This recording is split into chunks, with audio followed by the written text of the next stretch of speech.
వృశ్చిక రాశి వారి ఇంట్లో రహస్యంగా ఈ దేవత తిరుగుతుంది. అది అర్ధరాత్రి సమయంలో గళ్ళు గళ్ళుమని గజ్జెల శబ్దంతో ఈ దేవత మీ ఇంటి ఆవరణలో, మీ ఇంటి పరిసర ప్రాంతాలలో తిరుగుతుందండి. ఈ వీడియో గనక మీరు వింటే మీ గుండె జల్లుమనటం ఖాయం. అలాగే మీరు చాలా సంబరపడతారు, సంతోషపడతారు. ఆ దేవత ఎవరో తెలిస్తే మీ కళ్ళ వెంట కన్నీరు రావటం కూడా ఖాయం. నిజంగా అదృష్టం ఉంటేనే ఈ వీడియో మీ కంట పడుతుంది. అంతకన్నా అదృష్టం ఉంటేనే ఈ వీడియోని మీరు పూర్తిగా వినగలుగుతారు. వీడియోని మీరు ఏముందలే అని చెప్పేసేసి వినకపోయినా, స్కిప్ చేసేసినా కూడా విలువైనటువంటి సమాచారాన్ని కోల్పోయి మీ జీవితంలో వచ్చేటటువంటి సమస్యలకు మీరే కారణమవుతారు. ఎందుకు అనంటే మీ జీవితంలో మీరు ఎన్నో రకాలైనటువంటి సమస్యలను, కష్టాలను, నష్టాలను పడి మీ మనసు రాయిలాగా మారినటువంటి సందర్భాలు కూడా ఉన్నాయి. అప్పుడు మీరు అనుకున్నారు, ఆ దేవుడిని కూడా తిట్టుకున్నారు, నిజంగా అసలు నువ్వు ఉన్నావయ్యా, మమ్మల్ని ఎందుకు ఈ రకంగా బాధ పెడుతున్నావు, మేమేం పాపం చేశామని మమ్మల్ని ఈ విధంగా హింసిస్తున్నావు అని చెప్పేసేసి మీరు ఒంటరిగా కూర్చొని ఏడ్చుకుంటూ ఆ భగవంతుడిని తిట్టినటువంటి సందర్భాలు కూడా ఉన్నాయి. ఇప్పుడు ఆ దేవుడు మీ మీద అనుగ్రహంతో మీ ఇంటికి, మరి మీ దగ్గరికి మీ సమస్యలు తీసేయటానికి వచ్చినప్పుడు ఆ విషయాన్ని వినకుండా మీరు నెట్టేసేది విషయాన్ని కాదండి, వీడియోని కాదు, ఆ దేవతను నెట్టివేసిన వాళ్ళు అవుతారు. ఎందుకంటే దైవం మనుష్య రూపనే అంటారు. అంటే ఏ దేవుడు కూడా దైవం రూపంలో పూర్తిగా మన ముందుకు గనక వస్తే అది చూసి తట్టుకునేటటువంటి శక్తి మానవులకు మనకు ఉండదు. కాబట్టి ఏదో ఒక మనిషి రూపంలోనో, లేకపోతే ఏదో ఒక రూపంలో, ఒక మాట రూపంలో కానివ్వండి, మనిషి రూపంలో కానివ్వండి, సహాయం రూపంలో కానీ ఆ దైవం మన చెవిన కొన్ని పడేస్తూ ఉంటుంది. కాబట్టి అలాంటి వాటిని గమనించిన వారు అదృష్టవంతులవుతారు. ఆ అదృష్టం ఈ రోజున ఈ వృశ్చిక రాశి వారికి దక్కింది. కాబట్టి వీడియోని పూర్తిగా చూడండి. అలాగే మొట్టమొదటిసారిగా మన ఛానల్ని ఎవరైనా చూస్తున్నట్లయితే సబ్స్క్రైబ్ చేసుకుని ఆల్ అనే బెల్ని క్లిక్ చేయండి. వీడియోని మీరు పూర్తిగా వింటేనే మీకు ఉన్నటువంటి సమాచారం చక్కగా అర్థమవుతుంది. ఈ వృశ్చిక రాశి వారి విషయానికి వస్తే వీరిది రాశి చక్రంలో 8వ రాశి అండి. ఈ రాశికి అధిపతి కుజుడు. విశాఖ నక్షత్రం 4వ పాదం, అనురాధ నక్షత్రం 1, 2, 3, 4 పాదాలు, జ్యేష్ఠ నక్షత్రం 1, 2, 3, 4 పాదాల కింద జన్మించినటువంటి వ్యక్తులు ఈ వృశ్చిక రాశి పరిధిలోకి వస్తారు. ఇక ఈ వృశ్చిక రాశి వారి విషయానికి వస్తే వ్యక్తిగతంగా వీరు చాలా మంచివారండి. వీరిలో అమాయకత్వం, మొరటుతనము, పొగరు, కోపము, ఇట్లా ప్రతిదీ కూడా అన్ని రకాలైనటువంటి లక్షణాలు కలిగి ఉంటారన్నమాట. అన్నింటికి మించి చాలా మంచివారుగా మనం చెప్పుకోవచ్చు.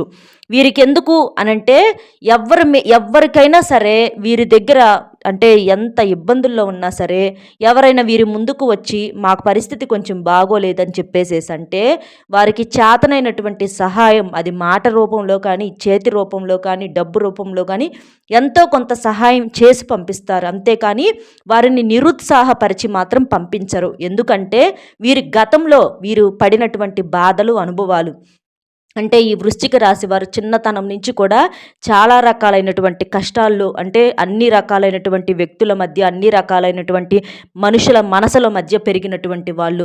వారు ఇదివరకు ఇట్లాగే ఎవరి దగ్గరికైనా సహాయానికి వెళ్ళినప్పుడు వారికి ఎక్కడా కూడా ప్రేమ, అనురాగాలు, ఆప్యాయతలు ఎక్కడా కూడా దొరకల. అంటే వారికి ఏ మనిషి దగ్గర నుంచి కూడా సహాయం అనేది దొరకల. ప్రేమ కోసం, ఆప్యాయత కోసం ఎదురు చూసి అలసిపోయారు. ఆ బాధ ఏంటనేది వాళ్ళకు తెలుసు అనమాట. అదే అనుకోనున్నారు, ఎవరైనా మాకు కొంచెం సహాయం చేసినట్లయితే ఇవాళ రోజున మేము గొప్ప స్థాయిలో ఉండేవాళ్ళము, మాకు ఎవరి సహాయం లేకే మేము ఇలా మిగిలిపోయాము అని చెప్పేసి ఆ మనసుకి ఆ మంచి చెడులు అర్థమయ్యి ఇట్లా ఆ దెబ్బ అనేది వాళ్ళు చూశారు. కాబట్టి ఇట్లా వీరు ఎవరికైనా వచ్చి సహాయం అడిగితే మాత్రం అలాంటి పరిస్థితి, అంటే అనుభవం అయి ఉన్న వాళ్ళు, బాధపడ్డ వాళ్ళు కదా, కాబట్టి ఆ బాధ పక్కన వాళ్ళు పడకూడదని చెప్పేసేసి కాస్తో కూస్తో సహాయం చేసేటటువంటి మనుషులు అనమాట. కాబట్టి వీరి మీద దైవం యొక్క ఆశీర్వాదం అనేది పుష్కలంగా ఉంటుంది. ఒక్క మాటలో చెప్పాలంటే వృశ్చిక రాశి వాళ్ళు మా అంత దురదృష్టవంతులు ఇంకొకరు లేరు అని చెప్పేసేసి అనుకుంటారు. కానీ నిజానికి మీ అంత అదృష్టవంతులు ఇంకొకరు లేరండి. ఎందుకంటే మీకు ఎన్నో రకాలైనటువంటి సమస్యలు, కష్టాలు, నష్టాలు వచ్చినప్పటికీ ఆ దైవం యొక్క ఆశీర్వాదం వల్ల మీరు చాలా వరకు కూడా పూర్తి స్థాయిలో నుంచి బయటపడ్డారని చెప్పేసేసి మనం చెప్పుకోవచ్చు. కాస్తో కూస్తో ఉంటాయి, ఏ మానవుడికి కూడా లేకుండా ఉండవు.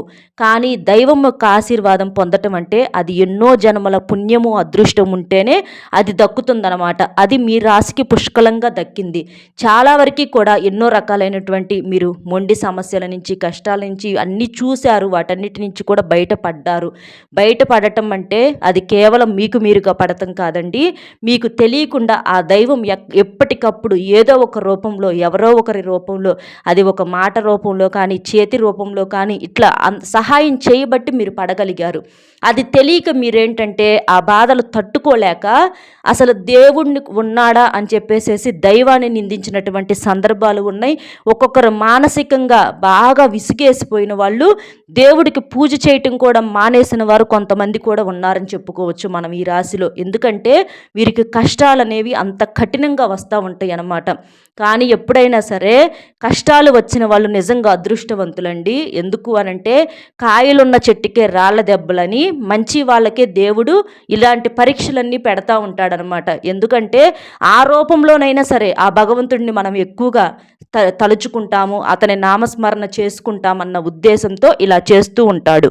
ఇప్పుడు మీరు చేసినటువంటి ప్రతి పుణ్యానికి తగినట్లుగా ఆ దేవత యొక్క ఆశీర్వాదం మీ మీద పడి మీ ఇంటి చుట్టూత, మీ ఇంటి బయట మీరు ఎప్పుడు లోపలికి పిలుస్తారా అని చెప్పేసేసి ఆ దేవత మీ ఇంటి చుట్టూతూనే తిరుగుతుందండి. మీరు తెలియక ఏంటంటే మీ యొక్క సమస్యలను తీసేయటానికి ఆ దేవత మీ ఇంటికి వస్తుంది. మీరు తెలియక ఆ దేవతను బయట నుంచి బయటే పంపించేస్తున్నారు. అదే ఆ దేవత బయట తిరిగితేనే మీకు సమస్యలు ఇంత తగ్గాయంటే అదే ఆ దేవతను మీరు లోపలికి ఆహ్వానిస్తే మీ జీవితం ఇంకా అంతకన్నా అదృష్టం ఉంటుందా చెప్పండి. అలా ఆ దేవతను తెలుసుకోలేకపోతున్నారు. కాబట్టి ఈ రోజున ఈ గొప్ప విషయాన్ని మీకు నా నోటి ద్వారాగా ఆ దేవత తెలియచేస్తుంది. కాబట్టి మీరు ఎక్కడా కూడా పొరపాటును కూడా ఏముందలే అని చెప్పేసి అనుకోవద్దండి. చాలామంది అనుకుంటారు మేమే మహా తెలివిగల వాళ్ళం, ఇలాంటివి కూడా ఉంటాయా, మంత్రాలకు చింతకాయలు రాలతయ్యా, ఇవన్నీ కూడా వీడియోల కోసం చెప్తున్నారు అది ఇదని చెప్పేసేసి అనుకుంటారు. అలా ఎప్పుడూ కూడా అనుకోకూడదు. ఎందుకు అనంటే మనం ఈ భూమి మీద ఎవరిని నమ్మినా నమ్మకపోయినా దైవాన్ని మాత్రం ఖచ్చితంగా నమ్మాలి. దైవం ఉన్నా లేకపోయినా సరే ఖచ్చితంగా నమ్మాలి. నమ్మిన వారి జీవితం ఎప్పుడైనా సరే అద్భుతంగానే ఉంటుంది. నమ్మని వారు నానా రకాలుగా కష్టాలనేది పడుతూనే ఉంటారు. అలా దైవాన్ని నమ్మిన వారు చెడిపోయినట్లుగా ఎక్కడా కూడా చరిత్రలో కూడా లేదనమాట. కాబట్టి మీరు చేసినటువంటి ఎన్ని కోటి జన్మల పుణ్యం వలనో ఆ దేవత మీ ఇంట అడుగు పెడుతుంది. ఆ దేవత మీకు ఎక్కువగా అర్ధరాత్రి సమయంలో గళ్ళు గళ్ళుమని గజ్జల అంటే కాళ్లకు పట్టీలు పెట్టుకున్నటువంటి ఒక చప్పుడుతోటి మీ ఇంటి చుట్టూతా తిరుగుతూ ఉంటుంది. మీరు సరిగ్గా గమనించినట్లయితే చాలామందికి మీకు ఇళ్లలో వాళ్ళకు కూడా వినిపించే ఉంటుంది. అర్ధరాత్రి సమయంలో అందరూ నిద్రలో పోయిన తర్వాత ఒక శబ్దం అన్నమాట, గజ్జెల సౌండ్ తోటి ఎవరన్నా పరిగెత్తుతున్నట్లుగా లేదా ఎవరన్నా నడుస్తున్నట్లుగా ఖచ్చితంగా మీరు గమనిస్తే మీకు తెలుస్తుంది. కావాలంటే మీరు ఒక్కసారి గమనించి చూడండి. అది చాలామంది అనుకుంటారు ఏదన్నా చెడు శక్తులు తిరుగుతున్నాయేమోనని చెప్పేసి భయపడతారనమాట. కానీ మీరు భయపడాల్సినటువంటి అవసరం లేదండి. ఆ చెడు శక్తులు ఇలాంటివి ఏవి కూడా లేవు. మీ ఇంటి చుట్టూతా తిరుగుతుంది, స్వయంగా ఆ దేవత తిరుగుతుంది. మీ జీవితంలో ఉన్నటువంటి కష్టాలను, సమస్యలను, నష్టాల నుంచి బయటపడేయటం కోసం ఆ దేవతే మీ ఇంటి చుట్టూతా తిరుగుతుంది. ఆ విషయం మీరు తెలుసుకుంటే మీ ఇంటి లోపలికి ఎప్పుడెప్పుడు అడుగు పెడదామని చెప్పేసేసి ఆ దేవత తల్లడిల్లిపోతుందన్నమాట. కాబట్టి మీరేంటంటే ఇప్పుడు ఆ దేవతను మీ ఇంటి లోపలికి ఆహ్వానించాల్సినటువంటి సమయం వచ్చేసిందని చెప్పుకోవచ్చు. నిజంగా మీ అంత అదృష్టవంతులు ఇంకొకరు ఉండరండి. ఎందుకు అనంటే ఇలాంటి వాళ్ళు పట్టించుకొని చాలామంది కూడా వాళ్ళ జీవితాన్ని నరకాలు చేసుకొని ఏడుస్తూ ఉన్నారనమాట. అలాంటి వాళ్ళకి ఇట్లా ముందుగా సమాచారం తెలిసి మనం జాగ్రత్త పడటం అంటే అంతకన్నా అదృష్టం ఇంకొకటి ఉంటుందా చెప్పండి. ఇప్పుడు ఆ దేవత వచ్చేసేసి ఎవరు అనేది మనం పూర్తిగా తెలుసుకుందాము. ఆ దేవత మరి ఎవరో కాదండి, మీ ఇంటి యొక్క కులదేవత, మీ ఇంటి యొక్క అమ్మవారు. ఈ విషయం మీలో కొంతమందికి తెలియకపోవచ్చు, కొంతమందికి తెలిసి ఉండొచ్చు. తెలియని వాళ్ళు తెలిసిన వాళ్ళని అడిగితే చెబుతారు. ఒకవేళ తెలియకపోతే మీ పెద్దవాళ్ళనో, మీ తల్లిదండ్రులనో, మీ బంధువులనో, లేదా మీ తల్లిదండ్రులు, మీ అమ్మమ్మ, నాయనమ్మలని ఇలాంటి వారిని అడిగితే వారు ఖచ్చితంగా చెబుతారు. వారికి ఖచ్చితంగా తెలుస్తుంది. ఎందుకు అనంటే ప్రతి ఇంటికి కూడా ఒక కులదేవత తప్పకుండా ఉంటుంది. ఆ కులదేవతకి ఏంటంటే మన పెద్దలు వారు బ్రతికున్నప్పుడు చక్కగా ఏ సమస్యలు వచ్చినా కూడా పూజలు చేసుకోవటం, మొక్కులు మొక్కుకోవటము ఇలాంటివి చేసి ఎప్పటికప్పుడు ఆయా సమస్యల నుంచి బయటపడేవాళ్ళనమాట. ఆ అమ్మకి మొక్కులు చెల్లించడం ఇలాంటివి చేయటం వలన చాలా రకాలుగా వాళ్ళు సంతోషంగా బ్రతికేవాళ్ళు. వాళ్ళకి ఏదన్నా సమస్య వస్తే ఇప్పుడు ఇట్లా దేవతలకు చెప్పుకొని అలా ఏదన్నా ఒక మొక్కు మొక్కుకొని ఆ సమస్య నుంచి బయటపడేవారు. ఆ అమ్మకు కనుక మనం ఆ సమస్యను అప్పగిస్తే ఖచ్చితంగా తీరుతుందనమాట. అలా ఇప్పుడేంటంటే ఈ రోజుల్లో జనం ఎప్పటికప్పుడు బిజీగా అయిపోయి ఆడవాళ్ళు మగవాళ్ళు అందరూ బిజీగా ఉండి ఉద్యోగాలని వ్యాపారాలను చేసుకుంటా మామూలుగా పూజలు చేసుకోవటమే తగ్గించేశారు. ఇక కులదేవతల సంగతి అంటే చాలామందికి కూడా తెలియకపోవచ్చు. అలాంటి వారు కాస్త ఒక్క 10 నిమిషాల సమయాన్ని మీరు కేటాయించుకొని ఎవరికన్నా ఫోన్లు చేసి మీ బంధువులకి కనుక్కొని ఇట్లా మన ఇంటికి కులదేవత ఉందా అని చెప్పేసేసి మీరు అడిగి తెలుసుకొని ఆ కులదేవత ఎవరో తెలుసుకొని ఆ కులదేవత యొక్క పటం కానీ లేకపోతే గుడి ఏదన్నా ఉంటే అక్కడికి గుడి దగ్గరికి వెళ్ళి కానీ ఒక కొబ్బరికాయ కొట్టుకోవటము, ఆ అమ్మను శాంతింపచేయటము, లేదా ఇంట్లో పెట్టుకునేటటువంటి అవకాశం ఉంటే చక్కగా ఇంట్లో దీపారాధన చేసుకొని ఏదన్నా నైవేద్యాలు సమర్పించటము, పాలు పండ్లు పొంగలు పాయసము ఇలాంటివి సమర్పిస్తే ఆ దేవత అనేది అంటే ఆ దేవత శాంతించటానికి అవకాశం అనేది ఉంటుంది. మీ ఇంట్లో తిష్ట వేసుకొని ఉండటానికి అవకాశం అనేది ఉంటుంది.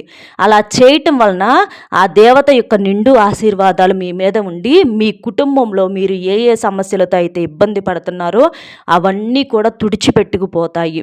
అంటే డబ్బు పరంగా ఇబ్బంది అయితే డబ్బు బాగా కలిసి రావటము, అప్పులు ఏదన్నా ఉంటే తీరటము, మానసిక సమస్యలు, అనారోగ్య సమస్యలు, భార్యాభర్తల మధ్య గొడవలు, ఏదన్నా పిల్లలు చదువులు సరిగ్గా లేకపోవటము, ఇట్లా పిల్లలు చేతికి అందకపోవటము, మాట వినకపోవటము, ఏదన్నా అనుకోని నిందలు వచ్చి మీద పడటము, ఇట్లా రకరకాలుగా ప్రేమ సమస్యలు అవ్వచ్చు, విదేశాల ప్రయాణాలు అవ్వచ్చు, ఇట్లా మీకు ఏదున్నా సరే కొంతమంది కోర్టు కేసుల్లో కూడా వాయిదాల మీద వాయిదాలు పడి తిరుగుతూ ఉంటారు.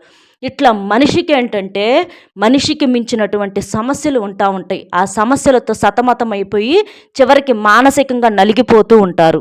కనీసం ప్రశాంతంగా కడుపుకు తినటానికి కూడా సమయం ఉండదు. నిద్రపోవటానికి కూడా మంచం మీద పడుకున్నా కూడా నిద్ర పట్టదనమాట. ఆ బాధలతో మనిషి అంత అల్లాడిపోతూ ఉంటాడు.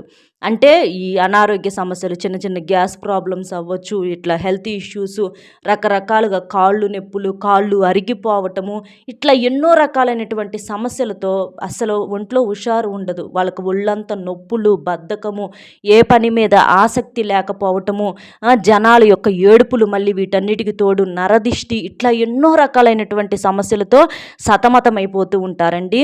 అవి తట్టుకోలేక మా బాధ ఎవరన్నా వింటే బాగుండు అని చెప్పేసేసి కాస్త ఎవరికన్నా స్నేహితులని వాళ్ళకని వీళ్ళకని నమ్మి వారి ఎదురుగా బాధపడుతూ ఏడుస్తూ ఉండి చెప్పుకుంటూ ఉంటారు.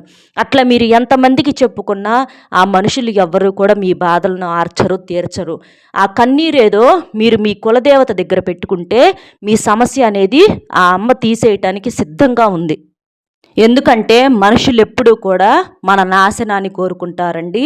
పైకి కళ్ళబొల్లి మాటలు మాట్లాడుతూ బాధను నటిస్తూ మనం బాధలు పడుతుంటే సంబరపడిపోతూ ఉంటారు మనసులో. చాటుకు వెళ్ళి వీళ్ళకి బాగా అయ్యిందని చెప్పేసేసి సంకలు గుద్దుకుంటూ ఉంటారు. అటువంటి మనుషులకి ఎప్పుడు నమ్మి మీ బాధలను చెప్పుకొని మీ జీవితాలను మీరే చులకన చేసుకోమాకండి. మీకు ఏదన్నా కష్టం ఉంటే మీరు ఆ దైవానికి చెప్పుకోండి. మీ యొక్క కులదేవత ఆ అమ్మ ఎప్పుడు మీ సమస్యలు తీరుద్దామని చెప్పేసేసి ఎదురు చూస్తూ ఉంది.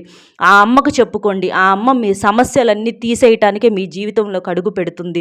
దైవం తీసేస్తుందండి మన సమస్యలు, ఏ మనుషుడు కూడా తీసేయలేడు. అది మీరు గమనించి మీ యొక్క సమస్యలన్నీ కూడా చక్కగా ఆ అమ్మ యొక్క పటం తెచ్చుకొనైనా సరే మీరు దీపారాధన చేసుకోను అంటే మీకు నియమాలు ఉంటాయి కదా, మీ పెద్దవాళ్ళు చెప్పినట్లుగా మీరు అలా చేసుకుంటే మీకు అప్పటి నుంచి చూడండి మీ జీవితంలో శాంతి, సంతోషము, డబ్బుకు దిగులు లేకుండా ఉండటము, ఏదన్నా గృహ నిర్మాణాలు చేయటము, అంటే కొత్తగా ఇల్లు కట్టుకోవటము, ఏదన్నా బంగారాలు కొనుగోలు చేసుకోవటము, ఏదన్నా స్థలాలు భూములు కానీ ఏదన్నా కొనుక్కోవటము, ఇట్లా ఒక బండి కానీ కారు కానీ ఇట్లా ఏవైనా సరే మీరు కొనుగోలు చేసుకునే అవకాశం అనేది ఉంటుంది. ఇంట్లో కుటుంబంతో సంతోషంగా ఉండే అవకాశం అనేది ఉంటుంది. అన్నింటికీ మించి ఆ దేవత మీ ఇంట్లో తిష్ట వేసుకొని కూర్చుంటుంది. మీ ఇంట్లో ఉన్నటువంటి దుష్ట శక్తులు మొత్తం బయటికి వెళ్ళిపోతాయి. మీ ఇల్లు స్వర్గంలాగా ఉంటుందన్నమాట. కాబట్టి ఆ అమ్మ ఎవరో తెలుసుకొని, మీ కులదేవతను తెలుసుకొని ఖచ్చితంగా ఆ అమ్మకు మీరు చేయాల్సినటువంటి నియమాలతో మీరు పూజ చేసుకోవటం వలన మీ జీవితంలో ఉన్నటువంటి బాధలు మొత్తం పోతాయి. అంతేకాని ఏముందని చెప్పేసేసి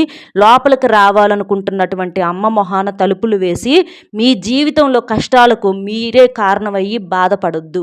కాబట్టి చాలా జాగ్రత్తగా ఉండండి. ఖచ్చితంగా తెలుసుకొని ఆ అమ్మకు పూజ చేయాలని చెప్పేసేసి ఈ వీడియోలో చెప్పటం అనేది జరుగుతుంది.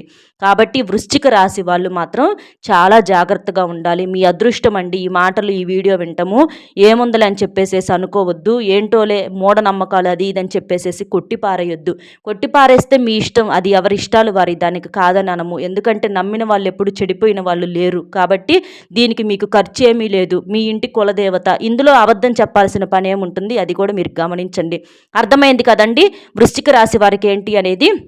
మన వీడియో నచ్చితే ఒక చిన్న లైక్ ఇచ్చి సపోర్ట్ చేయండి. మీరు లైక్ చేయటం వలన వీడియో మరికొంతమందికి చేరి వారు కూడా తెలుసుకునేటటువంటి అవకాశాన్ని మీరు కల్పించిన వాళ్ళు అవుతారు. అలాగే మీకు తెలిసిన వృశ్చిక రాశి మిత్రులు కూడా షేర్ చేయటం వలన వారు కూడా తెలుసుకునేటటువంటి అవకాశం అనేది ఉంటుంది. మొట్టమొదటిసారిగా మన ఛానల్ ఎవరైనా చూస్తున్నట్లయితే సబ్స్క్రైబ్ చేసుకొని పక్కనే ఉన్నటువంటి ఆల్ అనే బెల్ని క్లిక్ చేస్తే నేను తెలియజేసేటటువంటి ప్రతి విలువైనటువంటి సమాచారం ఖచ్చితంగా మీకు అందుతుంది. కాబట్టి ఒక్క లైక్ ఇచ్చి సబ్స్క్రైబ్ చేసుకొని సపోర్ట్ చేయాలని చెప్పేసి అమ్మ తరపున నేను కూడా మనస్ఫూర్తిగా కోరుకుంటున్నాను. అలాగే కామెంట్లో మీ యొక్క కులదేవత పేరును కూడా ఖచ్చితంగా కామెంట్ చేయటం మాత్రం అస్సలు మర్చిపోవద్దు. నమస్కారం.